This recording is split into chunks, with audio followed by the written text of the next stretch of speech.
These mistakes are literally costing Amazon sellers thousands to tens of thousands of dollars and completely killing new brands on Amazon. Wouldn't it be great if you could have 7-figure Amazon sellers who've been through the entire process to tell you exactly where you're likely to fail, and better yet, how to avoid these mistakes entirely? Well, that's what you're about to get. Today, I'm joined by fellow $1 million Amazon sellers, Alex and Tom of The Honest Entrepreneurs, to literally walk you through the 10 most common mistakes that Amazon sellers make at each step of the process, from product research to product launch, and ultimately how you can avoid these mistakes entirely. If you want to triple your chances of success of having a killer Amazon product, then sit back, relax, and enjoy this video. All right, super excited about this interview we're about to have. So I'm here with our good friends, Alex and Tom, starting from kind of product development, going through the entire process and kind of highlighting some of those big mistakes that we see sellers kind of making. So first, starting with kind of product development, which is something I like to use. I usually like to use that word better than product research, right? Finding like an existing product and almost reselling it versus developing a product to sell. So what are some, or at least one big mistake from kind of each that you see a lot of new sellers making in that kind of product development process, trying to figure out a product to sell on Amazon? I think to start off, but where a lot of teachings about Amazon are kind of outdated. I think people are still simply going to Alibaba, buying a ready-made product, putting their logo on it, and then just throwing it on Amazon. And they're kind of surprised when it isn't working. And they're seeing other sellers selling the exact same thing. So the logic dictates, well, I'll just sell it for the same price and I'll get those to sales as well. And obviously there's no innovation there. There's no USP, and it becomes a pure like price battle basically. And it drives the price of the market down. And eventually, those markets get saturated and get destroyed. So we don't see enough kind of ideas in that space. And it is hard to think of ideas. That's the thing. It's not you can't just look at it and get a bit of a kind of brainwave. You need to use the tools that are there in front of you, right? So you should be using things like, say on Helium 10, the review downloader. Download all the 1 and 2 star reviews of this potential competition. Look at every single complaint and think, can I fix any of these problems? Can I change? So all you really need to do is tweak a couple of details. We're not saying like reinvent the wheel, but a couple of customizations, which most suppliers are more than willing to do. Then it drives you on, it gives you that USP and gives you a much better chance of success kind of straight out the gate with your first product. Yeah, for sure. So you're saying that selling a nearly identical product with just slightly different colors isn't working on Amazon 2023? Exactly, yeah. Yes, I said 2016 move for me, that I think. Yeah, that's something, and I'll kind of chime in with that. And that's, we already talked before the call, that I'll try not to chime in too much. But kind of with that, it's something I noticed sellers doing a lot is kind of treating Amazon like this magic ball. Like it's this formula, and okay, I don't really comprehend it fully, but I'm just going to follow this formula and hope it works out, and not using their own brand. It's like, okay, my product's here. I have 0 reviews or 5 reviews when I'm just launching, and there's someone with 1,000 reviews with a very similar product. Why would anyone choose me? So let's say I do rank. My product in search results, it looks, even if it is different, but let's say from the images and everything else, it looks nearly identical, especially from like a USP to everything else. Why would someone choose yours? And it's like, and I hear that all the time. So that's definitely a big one. But yeah, it's kind of like blindly following the process. And that's something I learned the hard way when I lost like 10K investing in Celsius, which seems like unrelated, but it's this, basically it's this crypto scam. I put 10K of my own money, didn't fully understand it. And I had this gut feeling of like, oh, I don't fully understand this process. But there's a bunch of smart people that are smarter than me recommending this and blah, blah, blah. Basically bought some crypto and was like earning like interest on it and lost it all. It was just this big scam.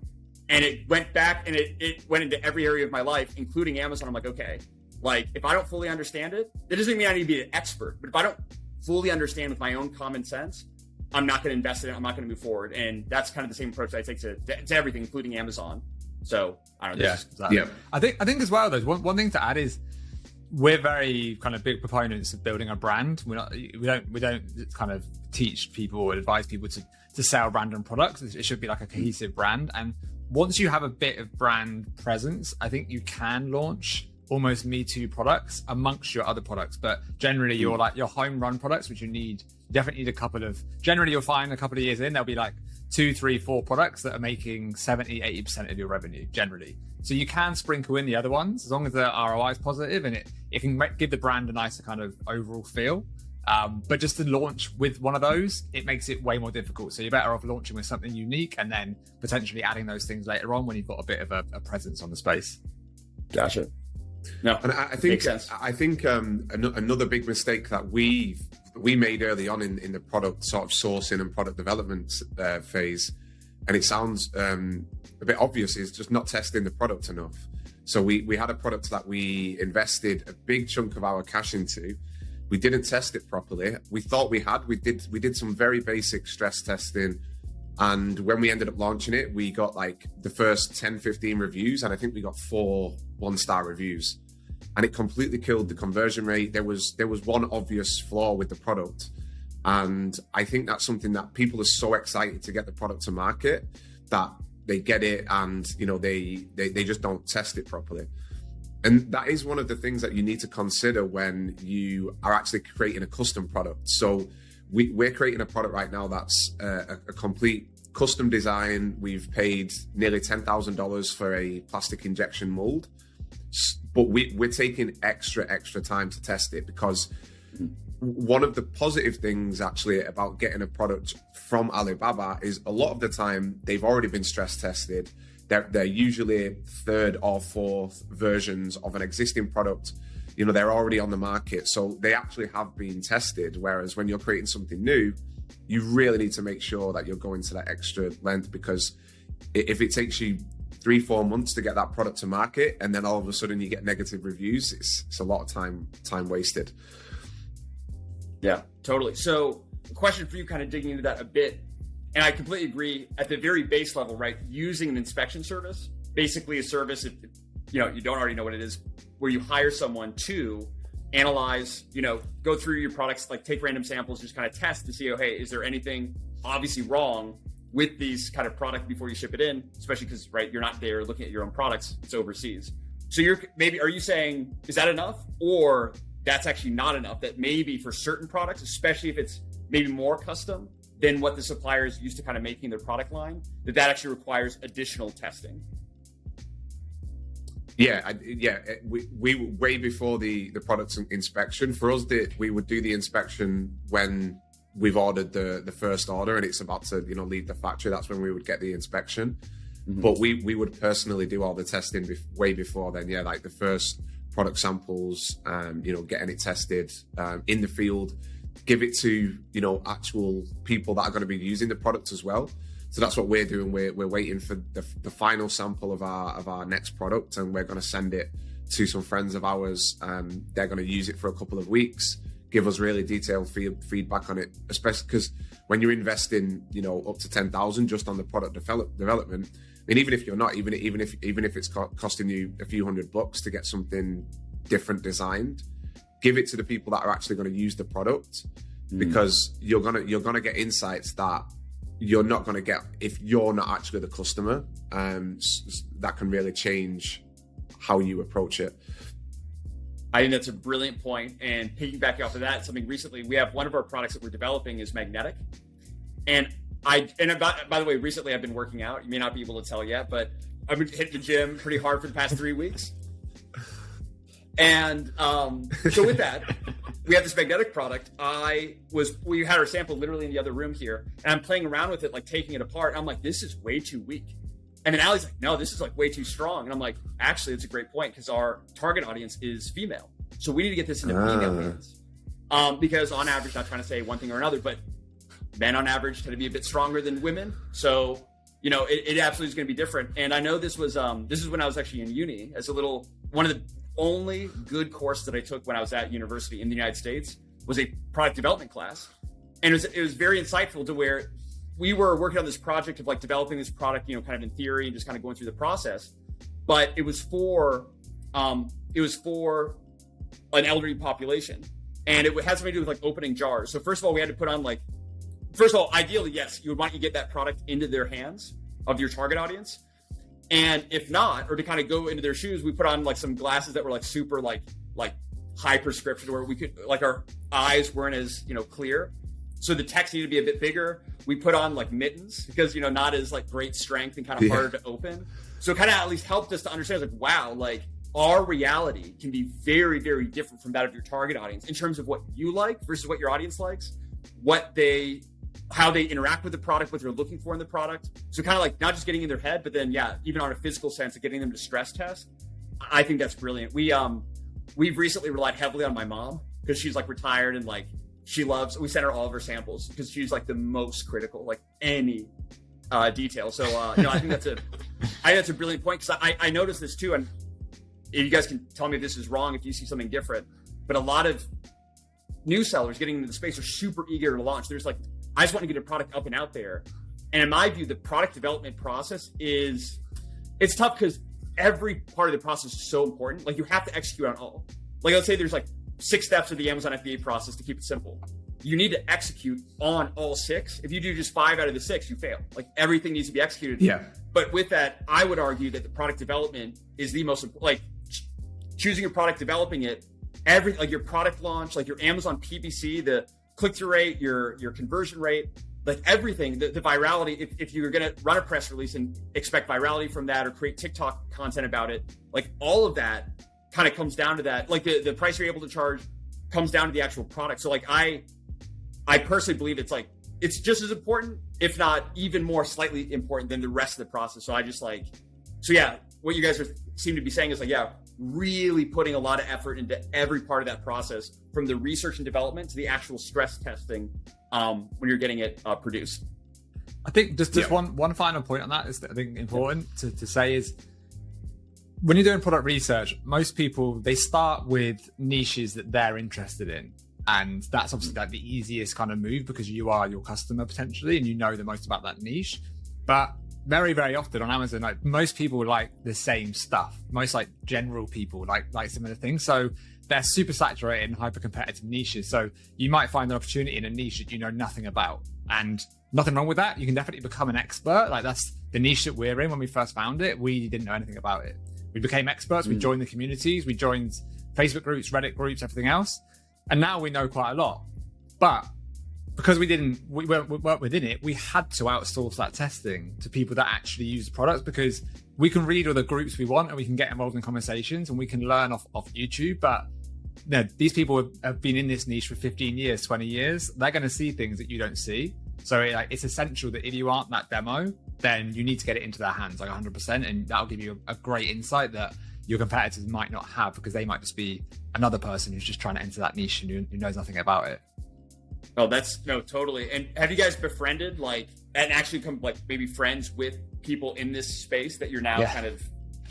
So I don't know if you guys do this. I've done this using kind of like PickFu, basically just survey data, but taking some of the top sellers on Amazon, putting it in their hands, all right, what would you do to improve upon this product, this packaging? We've done it with we sponsor a podcast in our space.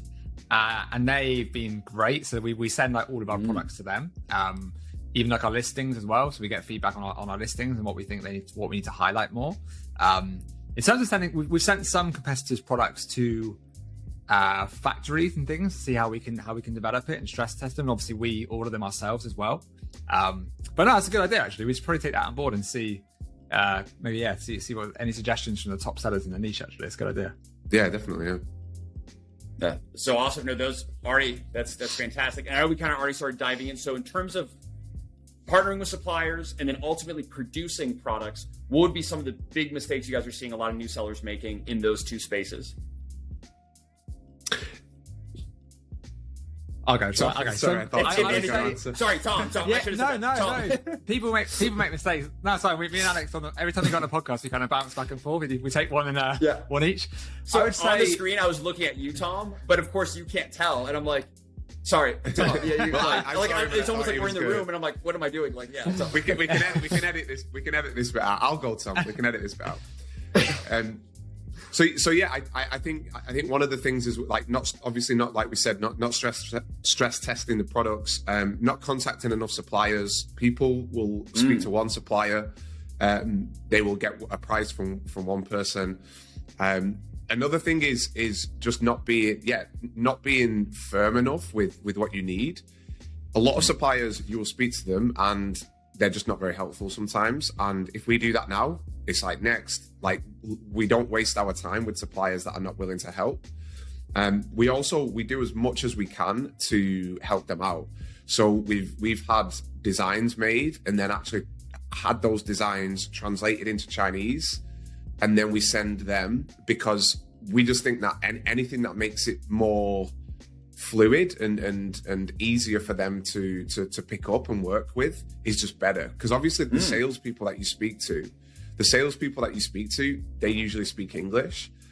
But if you're sending them a detailed design and what you want to be done, I just think it speeds everything up, and it also shows them that you're serious. So you can get this done, like if you have a design made, like a tech pack. So if you're creating like a backpack or anything basically, and you get a tech pack made on Upwork or Fiverr, you can get the whole thing translated for like $20. So do you know what I mean? Like the little notes of move this here or do this here. So yes. It's almost like having an SOP, like a very, very in-depth set of instructions for what you want done. The easier that you can make that for the supplier, because if you don't include absolutely everything, they will get something wrong. They will misunderstand something. And then you can end up waiting for 3-4 weeks for a sample. It comes back, and then they forgot to do one thing, or they misunderstood what you said, and then you've got to wait another 3 weeks. And that's when the product development process ends up being 6 months instead of 2 months, because things take so much time. So making sure that you're super, super clear about what you want, even going as far as getting things translated, I think just speeds everything up. No, that's actually a great tip. As you guys know, kind of like Ali handles all of our logistics, and I'll have to ask her if she's doing that. That's a great tip. I don't think we are. And you mentioned that because I was actually curious, like, so there's specific kind of like Fiverr listings that you could do this, like go pay someone like, I don't know, like $20 or something, and they'll translate into like simplified Chinese. Yeah. Is that what you guys do? Literally just find a translator on Fiverr. We don't do it for everything. Some things it doesn't need to be done. Like more complex products, maybe that would be. Yeah, where there's a lot of little notes on, dimensions, and then, move this here or whatever it is. We actually sketch as well, right? We've gone as far as not very far at all, really. I've sketched one of our products, one of our best sellers. I was going through a notebook the other day from over a year ago, and I had I'm not good at drawing, but like a sketch is a very basic sketch, and like, this is what we want to get done. I sent that exact sketch. They then made a CAD design of it, like a 3D design, and then that's how we built on it from there. And just it's hard to get it always across in words, right? Because you can't generally, like Alex said, you can't just pick up the phone and speak to them, and there's no things get lost in translation, right? So anything you can do to make it easier, like for sure, you need to do that. And that's a great tip. Like I said, that's definitely something, because you're totally right that and I found overall, not that like one culture is better or worse than another, but there's cultural differences even within the UK and the United States. But at me going from an American to Chinese, we've definitely noticed there's much more like, hey, this is good enough. Like them telling us, especially when there's a lot of complexity and going through. And of course, it depends on the quality of the supplier, and you shouldn't, there's that whole thing. But like overall, it's not as much like, yes, let me, make sure everything's right. Here's everything. It's a bit pushy. Like they'll push back on you. I don't know. That's for me as an American. I should say, maybe you guys are in the UK. It's culturally different, but maybe you notice other things that are a bit more different or a bit harder to adjust to. For us, that's definitely like one thing is kind of that, I don't know the right word, but pushiness. No, they want, they're salespeople, right? So at the end of the day, when you start talking to them, they want to make the easiest and fastest sale possible. So most people that start Amazon, because they don't do the fundamentals properly, they make 1 or 2 orders and then they quit. So these factories are well aware of that, right? So they're just trying to make as much money as possible from these 1 or 2 orders. And for them, they want that's for them, like a ready-made product is way easier. So yeah, they might push back on some customizations, but you need to be really firm with that. And you also need to spell out, almost micromanage to a degree. You need to spell out exactly what you want, but on your PI as well, when you place your order on the purchase invoice, that needs to have every single component of what's going to be in the box. Because like, for example, they might just forget to include your insert, or they might forget to include padding on a delicate product, and you need to be that that detailed with them, because they're just never assume, basically, because that's not how. It's nothing like you said, difference in culture, but you just need to don't be afraid to feel like you're micromanaging, because it's necessary. It's an expensive mistake to make if you get it wrong. Yeah, 100%. And then once those kind of products are produced, ready for shipment, during that kind of shipping process, is there anything that you notice sellers kind of making a mistake of? Yeah, I guess I'll jump in here. So logistics wise, we did this. So yeah, we're not perfect. We made a mistake. Well, I made a mistake before where got the dimensions wrong of a product. This is actually I'll skip forward and I'll come back. So we got dimensions wrong, and it was the dimensional weight of a product. We got absolutely killed with FBA fees that we didn't realize that we would. So it's a super light product, but it was quite big. So we got that. That just killed the margins, and that tied up about $10,000 for 6 months. It was the time and the money that killed us for that one. In terms of shipping, yeah, I think people don't understand shipping basically in enough detail. Yeah. So they just basically they'll just talk to the supplier, and the supplier says, oh yeah, we can ship it for this. And it's obviously going DDP. They don't even think about it. They don't think about perhaps import duties. They don't think about the Trump tariffs. So there's all these things that they don't consider. And then we've had people that have had products arrive in the States, and then suddenly they owe 25% Trump tariff, and it's just killed their margins, and they didn't realize. So you need to plan for every detail, and you should also plan for 3PL costs. So we do everything fairly conservatively, but you want to get every single potential cost laid out. So it's got to be logistics in China, shipping, arrivals in the US. And then, yeah, perhaps at the start, you can go straight to Amazon. But long term, as you scale up, you have to use 3PLs. So you want to be in contact with a 3PL, and you want to price up, say, a 2 to 3 month storage of that product, the incoming fees, the storage fees, the prep fees, the outbound fees back to Amazon. So if you have every single cost laid out, that is really going to be your net ROI and net margin at the end. And I think it's easy to lie to yourself, because you just look at the gross number and you think, oh great, I'll make this work. And obviously, yeah, if you get massive economies of scale come into play, and you can start shipping full containers, which are way more cost effective. But realistically, it takes a long time to get there, and you can't just hope that it works out, because more often than not it won't, and you'll squeeze the cash flow too much in your business, and ultimately you'll fail. Yeah, 100%. No, I see very similar, exactly what you said. And that's in every part of the process.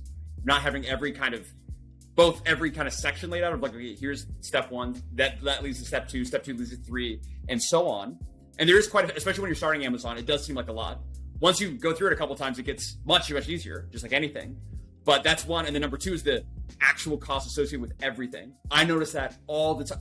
Just talking to us, it was this guy. He got on a call with me, and he was doing like $150K in a month, and he just started selling. And I asked him about his profit. He had no clue. He didn't even know. He's like, "Oh, this is our revenue." I'm like, "Yeah, but I'm talking about profit." He didn't even know what profit was. I'm like, he was from Brazil. Like the English kind of Portuguese wasn't the best kind of like translation, but it was crazy because but even with us, we've noticed like things can get lost, right? Like things can get, and mistakes are made. Like that's anything, any business model, anywhere. But that's why it's even more important to like have everything laid out, especially when it comes to like expenses. That's it's that to me blows my mind, the number of people that aren't super detailed, especially just with one product, on every single cost associated with that. It's just kind of like throwing things up, hoping it works, and going on. You talked about measurements. So yeah, the kind of like the dimensions of your product as well as the actual weight. There was a seller I was talking to, and there's like, oh yeah, here's our product. I forget exactly what it was, but it came in this box, and basically I think it was like cups or something, like all kind of stacked in there. And it had so much extra room, like with a styrofoam, like so much width on each side. It made the package ridiculously big.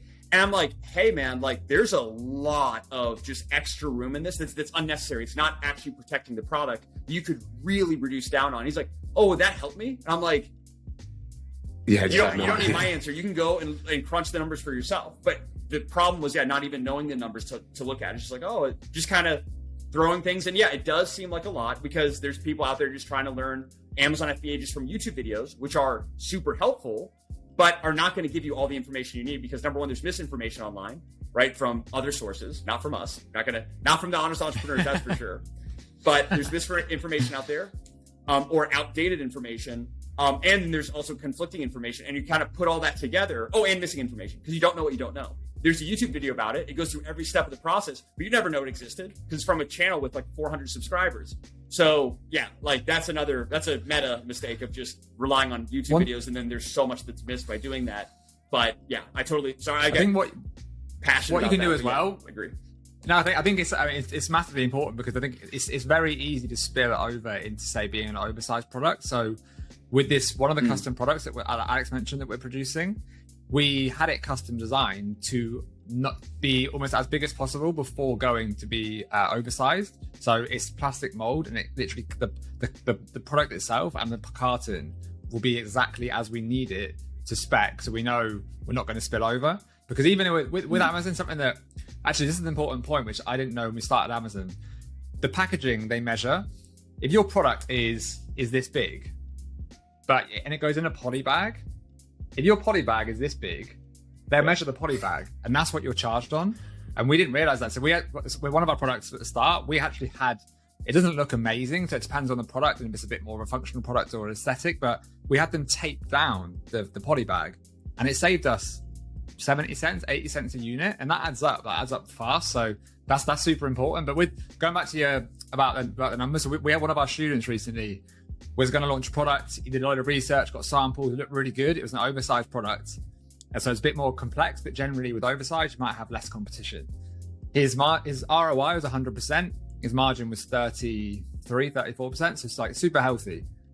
But then we looked at the 3PL costs that are going to come, and with the estimated costs in, it ended up being a 36% ROI, and the margin was like 11. So it is simple to trigger, but like which was brutal because he'd done a lot of really good work and he'd found an angle and everything. But at the end of the day, long term, it's gonna screw him. He's not gonna make any money. So it was the right decision, but you need to be very, very strict with that stuff and be overly cautious rather than just like hoping, because hope generally doesn't shake out very well. No. Math is everything. Math is so key. Like I could go on a whole video about it. Like I'm not even going to talk about it, but yeah, it's so like laying everything out, everything that's associated with each step of the process, costs, time commitment, everything. Like, and then even, have you guys had products as well that you were prepared to launch, but then you look at the market change from when you went to launch and we're like, oh, maybe there's not a market fit, or cost change, raw material or whatever, shipping costs. And then it no longer became either one of those circumstances happening with you guys. Yeah, we've had it for sure with things that you're looking at, and then you might spend a couple of months back and forth, suppliers, whatever, and then you look at the market and the price has crashed. We've honestly had products that we launched, and by the time we ended up getting them to market, that the niche had completely changed as well. That's one of the things that actually, this is a huge mistake that people make. I've mentioned this in a couple of my last YouTube videos. Is there's this consensus on YouTube, and a lot of Amazon gurus say these type of things where they say find products where there's less than 300 reviews. So what ends up happening is everybody looks for the same products, and they find these products or they find these niches that are very, very new. They're very sort of in the infant stages of the niche, and people think that's a good thing. But what generally ends up happening is people will look at the price in that niche, and they'll look at that niche as it's sort of emerging. By the time they get their product to market, there will be 500 Chinese sellers in there. And the price when you looked at it, maybe it was like $30, and then now the Chinese sellers are selling it for like $18. And we've had like 3 people come to us with the same product where this has happened. And this is because so many gurus are just saying, okay, I'm gonna filter the Helium 10 results for maximum 300 reviews, because low reviews means low competition. And it's probably the worst advice that I've ever seen in my life about Amazon FBA, because you generally don't really want to be going into niches that are brand new, because you want to give the niche time to settle. You want to see what ends up happening with the price, and I think especially with like TikTok now, there's a lot of trending products on TikTok, and some of those products the Chinese pick up on them. They end up launching them on Amazon, and like people see it on TikTok, they search it on Amazon, and you'll see this huge spike in demand. But we would rather go into niches that are quite well established. So we'd rather go into a niche where it's an evergreen niche, it's well established, and we can go in with something new. Because one of the sub niches that we went into, this thing happened is there was a couple of sellers doing really well with low reviews. We had a good idea for different for sort of changing up the product, but by the time we got it to market, the niche was just completely filled with people that had like halved the price of everybody else. Totally. No, I've seen the exact same thing where it's like, and it's interesting to me because I always think this, right? If you see like a YouTube video that, let's say it has 100,000 views, or TikTok or whatever, and there's that strategy, right? Use these filters using like helium-10 black box to find these products. It's like, so there's 100,000 or however many people using the same strategy, right? I don't know what percentage execute or whatever, but there's a lot of other people doing the exact same filters, trying to find a unique product, like, or even worse than that, like, hey, I heard this was a good product to sell. I'll always go ahead and sell it. Like for a while ago, I remember it was like jade rollers. It was crazy the number of people came with jade rollers. I think even still now there's people probably doing it. I'm like, it's insane. Like, yeah. And let me know if this is different. We all have there's the overall kind of fundamentals I think we definitely agree on. And I'm sure there's some different ways that we end up executing in a few different areas.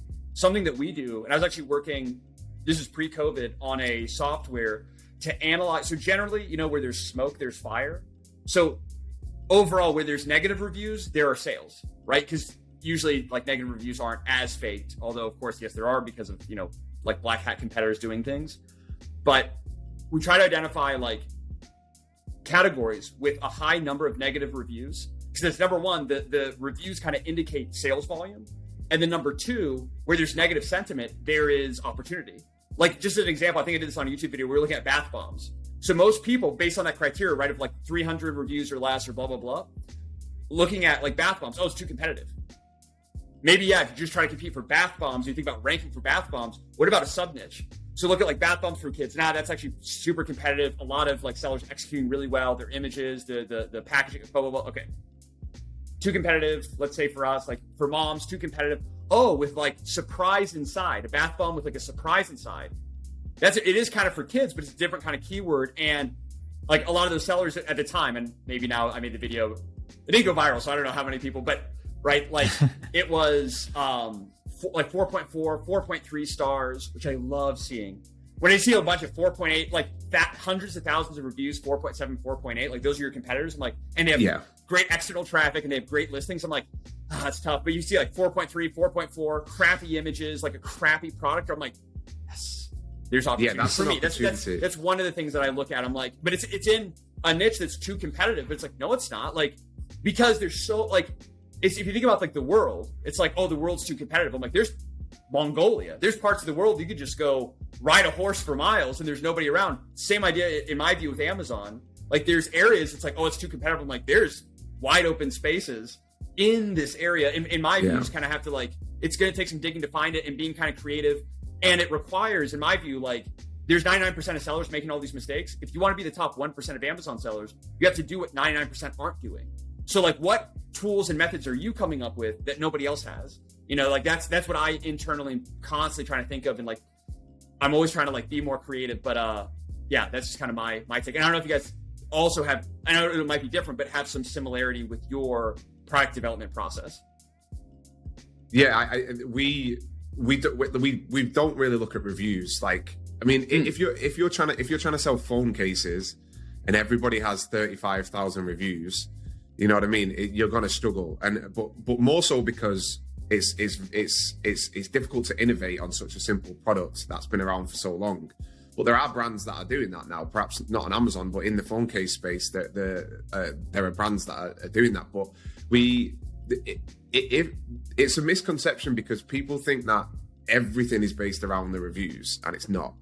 It goes back to what you said earlier. If you got 10 products lined up, people don't only go on the reviews. People go on what the actual product offers and their perception of the quality.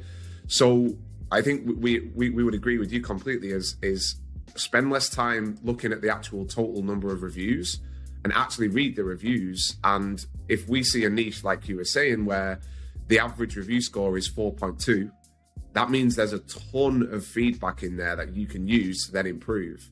So even if people do have thousands of reviews, it doesn't really matter.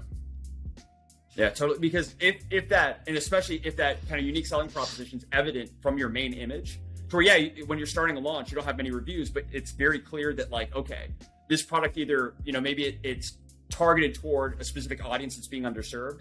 Like, let's say it's like, I'm making this up, like, but it's the first thing that came in my head. It's like wallets. Like, let's say wallet for men, very competitive, and you're trying to figure out like different kind of ways of optimizing, creating your product. But then you see like wallet for women, let's say, has fairly high search volume, and there's like no competition. So it's like, like that's a whole, it has nothing to do with reviews. You're just like, there's just no, like, there's no competition for this specific product. And I can ultimately rank for like wallets and things like that. I don't know, probably wasn't the best example, but I get what you're saying.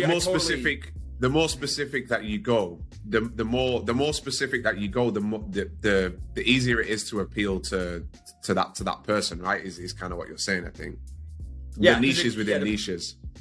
Yeah, the product for everyone's the product for no one. So you could like, and there's different ways of doing it, right? Like you can try to kind of orient your product around a specific audience that's being underserved, or kind of address the existing audience, but there's a lot of like pain points that you're solving, all those pain points like Tim Ferriss did with his cookbook of like, what are all the recipes that people wish were in it? So it's like, and now you could do AI, this is nuts, like using like ChatGPT or whatever, using some AI, if it could actually sift through thousands of reviews. It's like, hey, like analyze all, like what are the top recipes that people say, I wish was in the top 10 selling cookbooks on Amazon. And they're like, okay, like brisket, tacos, blah, blah, blah, whatever. Boom. I'm going to make a cookbook based on people's favorite recipes that are already in the cookbooks, and then all their favorite recipes that aren't in the cookbooks. And I'm going to make sure those that aren't in are like at the top, front and center, maybe on my packaging. I have the, the image of those final, like, yeah, that kind of thing of like, anyway, I'm like going on a tangent, but yeah, like that's kind of a couple ways that we look at going about. But yeah, exactly what you said of like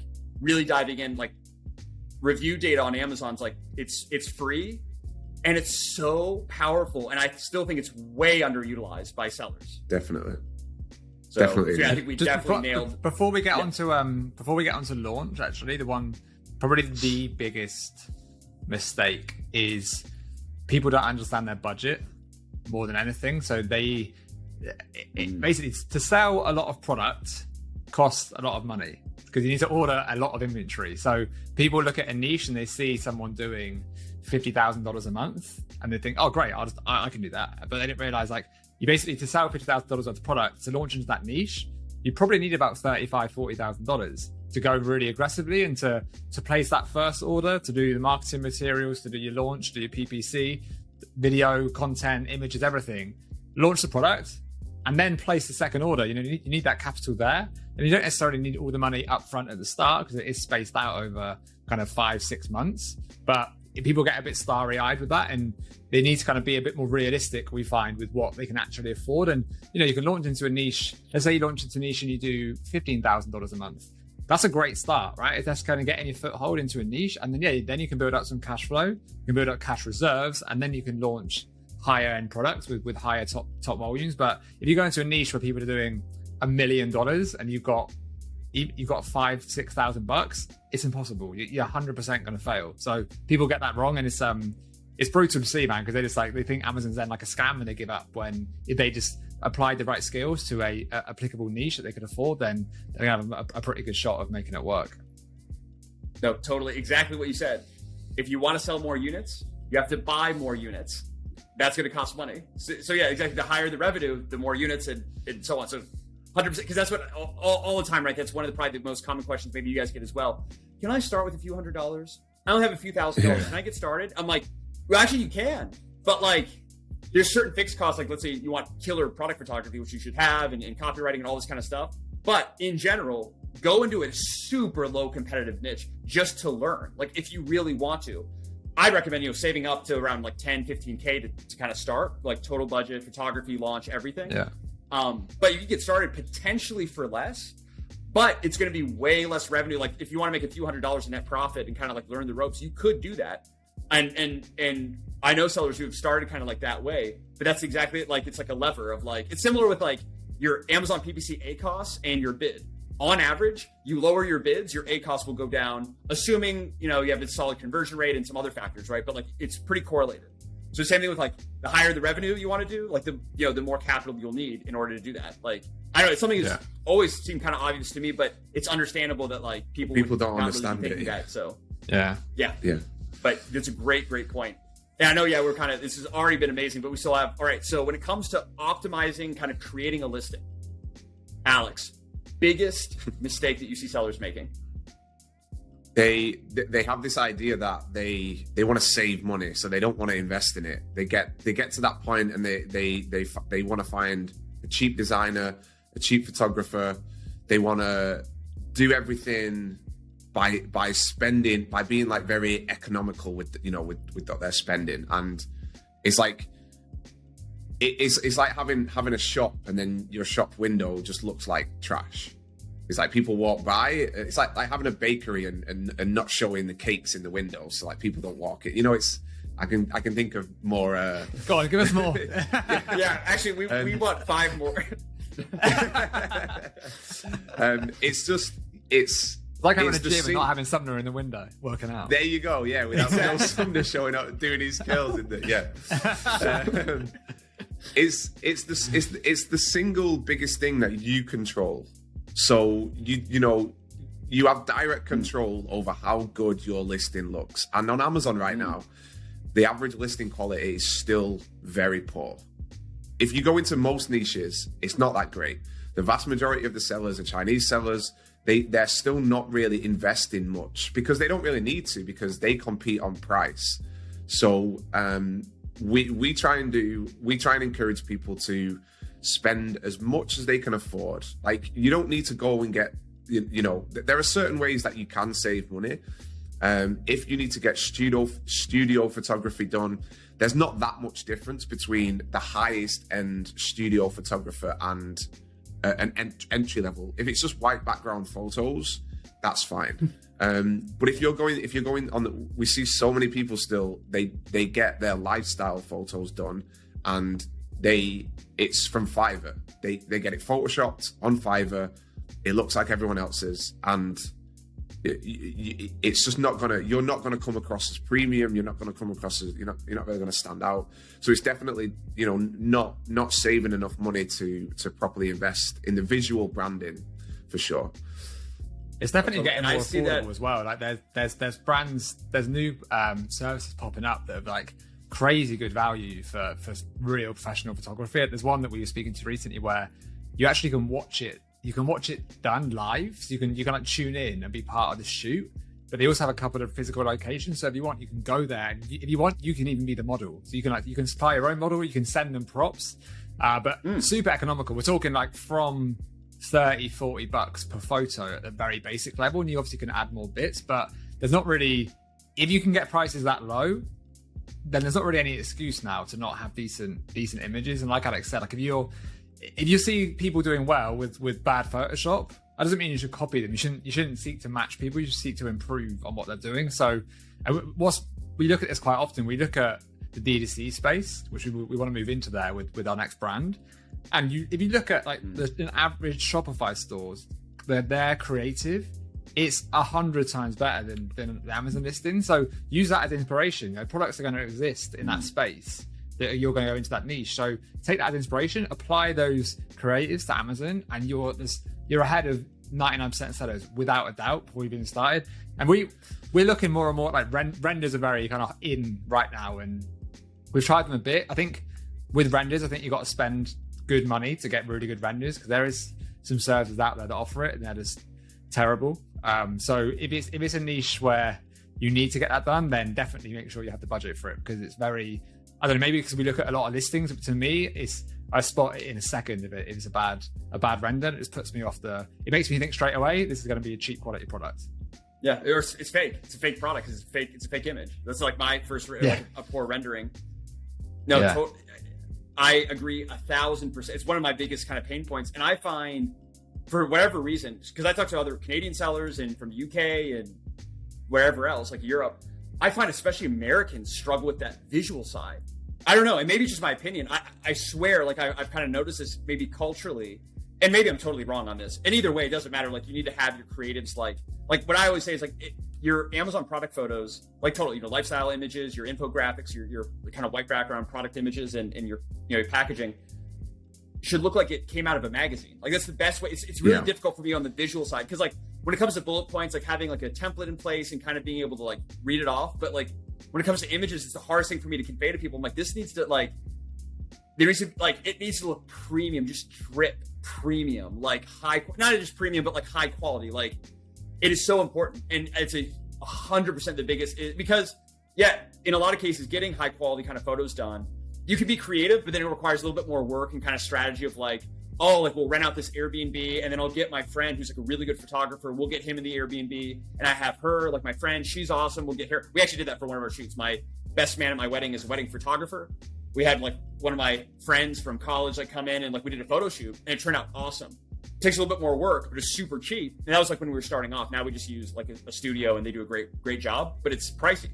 And, but it's like, that's what I said this before. And I firmly believe this. It's like, there's kind of every step of the process we've talked about thus far. Like you have to execute, like if, on a scale of 10, like a 9 or a 10 in each area to succeed on Amazon. Like you do everything else right. You have crap images, like you could tank like your conversion rate. And then there's the direct result of conversion rate. You get less sales. But then indirectly what that leads to with your overall, like every single like percentage of conversion rate you can increase for your listing. And is so powerful. Like the direct and the indirect from your ranking benefit from that, everything. I agree. Like it's probably one of the things that drives me nuts the most is like, hey, Summer, are these good enough? I'm like, don't use the word good enough. It's like, it needs to, I can't convey it. That's what it just drives me nuts. I'm trying to think of a way to articulate and I can't. It needs to look like it came out of a magazine is the best that I have. But you should be the best in your niche. You should always be the best. You should be the leaders in that space. Tell you what, the one thing which is this probably drives Alex even more nuts than me, but we read premium, even though we're saying the word premium and we want to get that across, it's an implied premium. Like you want to stand yourself apart. If you write on a listing, on an image, premium quality materials, that doesn't mean anything, like anything at all. So that kills us. And often I read listings and I almost read them in it's like an 80s game show voice in my head. And the way that people write copy is awful. And to be honest with you, I wasn't very good at this when I started out. And Alex is from a marketing background. He taught me this, to be honest. So it's write how people speak. Look, you're in these groups and you're in these Reddit groups and things. Like use their language. Just find the benefits and use that. And you're not the images aren't showing like, it's not like, oh look, I've got this material and it's made of 3GT leather and this kind of crap. Like say, what does it do for the person? They don't care what it's made of. They care that it's good quality and that it does something for them, that they get a benefit. And that's what you want to be showing in your images. And further to that, actually, one more point is don't make the images too busy. So we see people that have 6 points in one image. And a lot of people will start in their search on their phone, right? So they got to look really closely and they're trying to read all the little text and there's loads of things. Just keep it super clear, 1 or 2 benefits per image. Pick your best ones. Yeah, some things are going to miss out, but they're not driving your sales. Identify what the main benefits are of your product and just make sure they're in your images. Yeah. And if you go back to that review analysis, right, you literally have like quantitative data on here are literally the biggest pain points that our target audience has with existing products to where they're looking through, they're reading the reviews, they're going from listing to listing, and you're literally hitting those points, like, the points of parity, points of differentiation, where like everywhere that they're succeeding, we're succeeding as well and hopefully doing better. And then everywhere they're failing, we specifically designed it for that. So like, and exactly, like, don't tell me the product is quality, show me, right? They can't taste your product. They can't hear it. They can't feel it. Like, that's why, so you're only stimulating one of the 5 senses. Is that right? Yeah. Anyway, mostly one of them. And if you're really good at photography, you can stimulate the 6th sense. But in most cases, it's just that the eyes. So it's so key. Like it's literally like it's neurological. Like it's your visual. And exactly like what you just said about bullet points, I wanted to highlight. I totally agree. I'm sick of hearing corporate style bullet points like premium quality leather, blah blah blah blah blah. It's like, why don't you make a joke? Why don't you write bullet points with the mind like, let's get these bullet points viral, or let's have a friend leave a negative review on our listing, and let's like make a TikTok about it. Let's make it go viral. Like, let's just, just not saying to do this, but have that like just so like. Don't try to be like everyone else. Don't even try to be slightly better. Be just completely off the wall, better and different than every other seller in your space. And that even gets to, even what you do maybe off Amazon, but even on Amazon, there's in my view, like it depends on your brand, right? And your tone. Like there's certain products, like if you're selling a burial urn, like it might not make sense to be funny, but in other products, it could make sense to crack a joke, like in your bullet points, like, you know, just be different. Yeah, Basically, be different, but not like stand out. Yeah, just like you just write everything in like Aramaic. It's like, okay, well, yeah, be different in like in a cognizant way. Just be like Alex. Be a bit weird and stand out. Just be like Alex. Be like, that's a great. I'm gonna frame that actually. When I have a nice zoomed in photo of Alex, be like Alex. Be like Alex. That'll be my affirmation, my vision board. This has been great so far. I know we're still getting on time, but I think the last big kind of piece for a lot of sellers is kind of the launch, and also kind of with that the scaling side. So when it comes to a product launch, which is a huge topic, of course, among sellers, especially now in 2023, for both Tom and Alex, what is a big pitfall you see a lot of new sellers making in this area? Not ordering enough stock. This is every time I go on TikTok or YouTube and I see some Amazon content and I see people saying, I don't know what it is with this number of 300. It's 300 reviews. It's 300 units. Uh-oh. I saw somebody, they did a YouTube video and they were talking about how many units should you order for your first order, and they said order 300 units.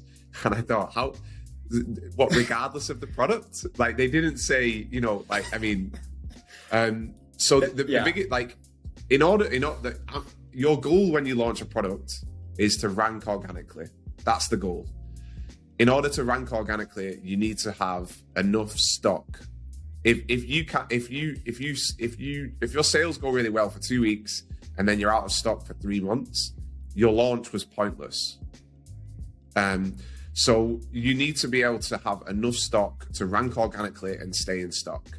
Now, where it gets tricky is they get scared of ordering enough stock, because if the product doesn't sell, then, you know, they've wasted their money. So that's why you've got to do all the other things right. You've got to make sure your branding looks great, your listing looks great. You got to make sure you've customized the product as much as you can. You've written. If you do all the other things right, it's unlikely that you're going to launch a product and nobody buys it. It's very unlikely. So like the next product we're launching, we ordered 3,000 units. You know, we've got enough stock for 3 months. We will launch at a price where we're maximizing the conversion rate, super strong sales, and we won't go out of stock. Like, it just won't happen unless we like do double what we're predicting. But I think that's the biggest mistake that people make, and it's through a misunderstanding of how Amazon SEO works. Is if you want to rank, then you need to be able to launch, stay in stock. Sometimes it's unavoidable. Sometimes, you know, you can actually plan, okay, I'm comfortable with going out of stock for 2, maybe 3 weeks, and that's fine. But if you're looking at doing it and you go out of stock because a product, what's the word I'm looking for? The end-to-end, when you order and then it arrives, what's the word for that? Lead time. The lead time, that's it. Oh, okay. Most product lead times, unless you're air shipping a product, you know, they're like at least 2 months. So, you know, if you go out of stock and you don't already have more stock on the way, then you're going to be out of stock for at least 2 months. So people end up we've seen it where people go out of stock for like 4 months, and it just completely kills your organic ranks. Oh, 100%. And we actually recently had a product unexpectedly, because we had enough inventory for launch. It was launching great, awesome. Then our supplier's like, hey, we're closing down. There's some COVID reason. We're shutting down the factory for like a month. Like, huh? So then we had to like hustle to like find another supplier. So we were out, like, I think it ended up being for like 2 weeks, but it was like crazy, just hustling to try to find another supplier. And actually, by the way, it was like a blessing in disguise. For this product, a supplier like shut down the factory. We're like, okay, well, even if the supplier comes back, like, I don't want to work with them if they just unexpectedly like do this. So we found another supplier. The first sample was better than our first sample from supplier A. And then also the quarters, it was like $1 less per unit. I'm like, what? How do we? I was like, it was crazy. I'm like, oh, this is like, and anyway, we've improved since in some of our process of like, we always reach out to multiple suppliers and all that, but like, we're like, this is actually great. Let's move forward with them. And it's been great since then. But like when we were launching this, it was like I mean, still was like within the first 2 months of launch, went out of stock for a couple of weeks, trying to remember the exact time frame, and going back in, even that we definitely noticed like it definitely kind of killed, especially if that happens during like your first month, or especially the first 2 weeks. I mean, that would be crazy that would even happen, but it does, and like that, it kills. Like, yeah, I don't think people realize how much going out of stock really severely hurts you. People celebrate. Amazon. People celebrate it on YouTube, don't they? They're like, yeah, we sold out. I'm like, no, man, that's not a good thing. Like, cool. There's demand in your niche, but like, you just ruined. Like I said, you wasted your first launch. With one other thing with that is people have.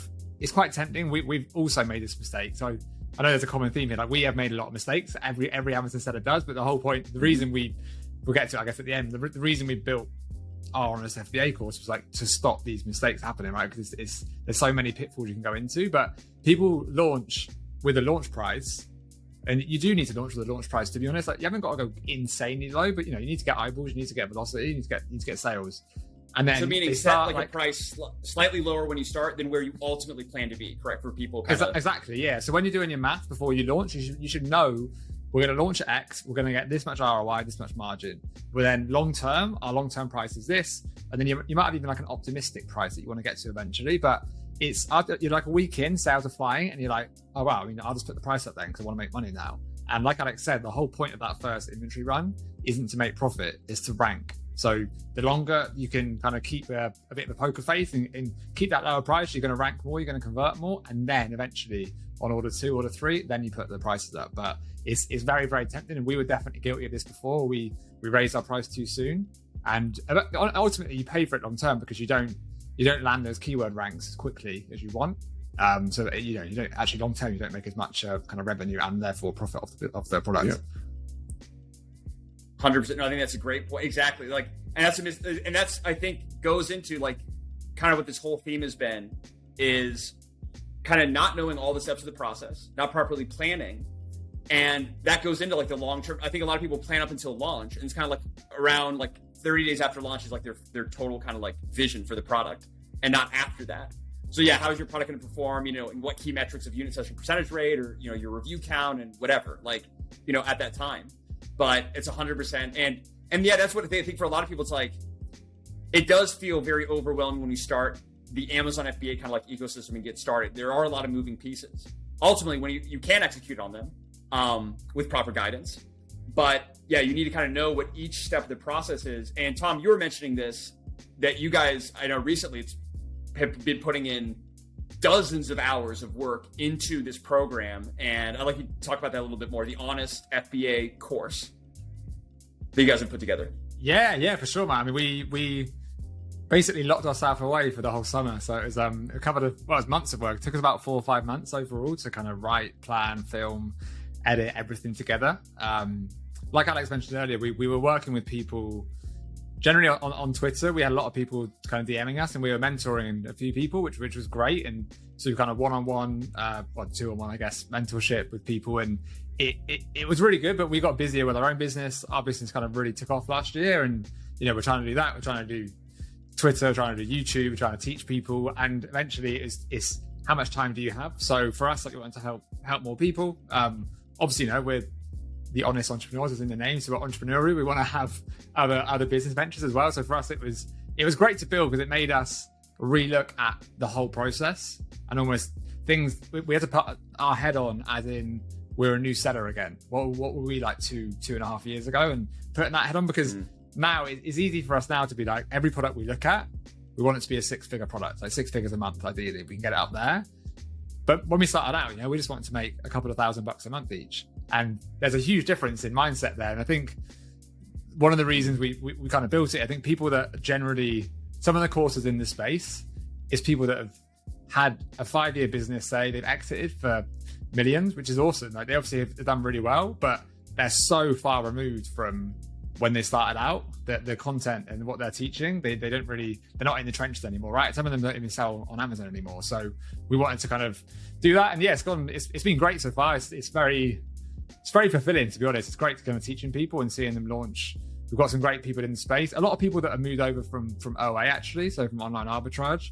It seems to be a really good pathway into private label, because they know a fair bit of the Amazon process, but they kind of realized a lot of these people have built like 7-figure revenue streams through OA and wholesale, but they ultimately, if they stop running that business, it just stops. So they're not building equity in that business, and we're seeing a lot of them have they've got a good cash reserve now. They're not afraid to spend money. They know that it takes real investment, and they have that investment there now, and they're moving across. And their learning curve is just like is crazy fast, and yeah, it's exciting, man. It should be the next couple of years. We're mega excited. We want to do some in-person events. Obviously, you're part of the course. You contributed an amazing module on external. Mate, talk about that external traffic. This is like a bit more advanced stuff, but. Yeah, no, absolutely. Yeah. So it's like, and I'm kind of a contributor here in this program. So it's given me an opportunity to actually go through the content, a lot of fantastic content. And one thing that I like about you guys, exactly kind of, Tom, what you touched on. So there's a few, right? There's always like, you do a kind of audience analysis, right? Of like the different kind of course providers online. There's that section, right, that you guys have talked about. If you guys want to know exactly who not to follow, go check out the Honest Entrepreneurs. Have some videos on some potential people to kind of stay away from, right, if you want to not get scammed. But there's those who have never sold on Amazon that sell a course teaching you how to sell on Amazon, faking screenshots or whatever else they do.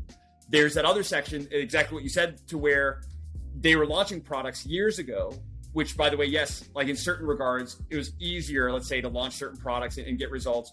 And they kind of they exited, had these great results, but then they teach these outdated strategies. So it looks and they appear like they got results. They did get some great results, but not right now, where you guys are in the top percentile, crushing it from all the people that I see in the space, continually in the trenches, like actually getting results right now. And that's what really, in my view, separates your content and course from all the other providers, and why, my view, it's absolutely, I mean, arguably, it's number one, but definitely in the top tier, 100%. And like I said, for me being a contributor, I have an entire kind of section talking about external traffic. I'll be adding more content in there in the future, talking about how to expand to Etsy and Walmart, which I'm super pumped for. But yeah, there's a lot of great content in this space. And like, I was already thinking, like, I have all these notes down. I'm like, I would love to just talk with you guys for like another 3 hours. We could dive into so many topics, but it's like, yeah, it's impossible in such a short time frame. But yeah, if you want to, like, really, if you're thinking about getting into Amazon, it's a great business model. Of all the business models that exist, you want to get into real estate, you want to do stock trading, Amazon FBA, whatever else you can think of. I do believe Amazon FBA is one of the best business models in 2023. And if you want to learn to get started, I truly believe, and I will put my public endorsement here for the Honest Entrepreneurs course. It's great. So we'll be including a link to that, as well as your YouTube channel, your Twitter, all of that we kind of mentioned here in the video will be in the resources section here. But this has been a great, as usual, great interview with you guys. I already have some notes. I'm going to talk to Ali about the Chinese translation for some of our supplier logistics, but this has been fantastic. And if you want to see the last video that we had with Alex and Tom, that was one of the most valuable videos, by the way, that we have on this channel, going in all things product launch, ROI, and a lot of other just back-to-back value. We'll be linking that in the description section below as well, and we'll be linking it here. You can go ahead and click and view that. It was amazing. So again, Alex and Tom, thanks so much for coming on. Hope to have you guys on again soon. 100%. Thanks for having us, mate. See you soon. Yeah, absolutely. See you guys.